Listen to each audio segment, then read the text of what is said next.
2025 हे वर्ष संपलेलं आहे. आज सगळीकडे उत्साह चालू आहे. कोणी पार्टीची तयारी करत आहे तर कोणी नव्या वर्षाच्या अपेक्षांनी भरलेला आहे. पण या सगळ्यातच सामान्य मध्यमवर्गीयांसाठी एक मोठी बातमीही समोर आली आहे. सुरू होणाऱ्या 2026च्या नव्या वर्षात केंद्रातील सरकारने एक मोठा निर्णय घेणार असल्याची चर्चाही चालू आहे. कारण काय तर 1 फेब्रुवारी 2026 रोजी केंद्र सरकार केंद्रीय अर्थसंकल्प सादर करणार आहे. हा अर्थसंकल्प सादर होताच संपूर्ण देशाचे लक्ष एकाच प्रश्नावर असणार आहे. ते म्हणजे करदात्यांना दिलासा मिळणार का? आयकरात सूट वाढणार का? गेल्या काही वर्षांमध्ये केंद्र सरकारने कर व्यवस्थेमध्ये मोठे बदल करत न्यू टॅक्स रेजिम ही योजना लागू केली आहे.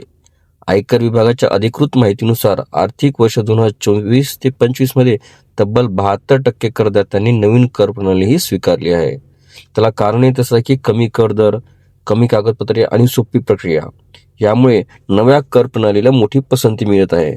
मात्र जुनी कर प्रणाली अजूनही बंद झालेली नाही. त्याला कारण असं आहे की गृहकर्ज, मुलांचे शिक्षण, PPF, ELSS सारख्या गुंतवणूक योजना यामुळे आजही अनेक करदाते जुनी कर प्रणाली निवडत आहेत.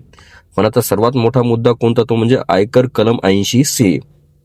80C अंतर्गत सध्या फक्त 1.5 लाख रुपयापर्यंतच कर सवलत ही मिळत आहे. धक्कादायक बाब मोठी म्हणजे 2014 पासून ही मर्यादा एकदाही ओलांडलेली नाही. गेल्या 10 वर्षांमध्ये पगार वाढलेत, महागाई वाढली, खर्च प्रचंड वाढलाय, पण कर सवलत मात्र तिथेच थांबलेली आहे.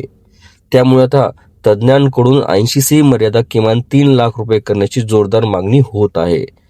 गृहकर्जाबाबतही तसंच चित्र आहे. सध्या गृहकर्जावरील व्याजावर फक्त 2 लाख रुपयापर्यंत सूट मिळते. वाढते व्याजदर, महागडी घरे यामुळे ही मर्यादाही वाढवावी अशी मागणी होत आहे. आणखी एक मोठी मागणी कोणती तर नवीन कर प्रणालीमध्ये 80C लागू करावा. जर सरकारने हा निर्णय घेतला तर लाखो करदाते न्यू टॅक्स रेजिमकडे वळू शकतात.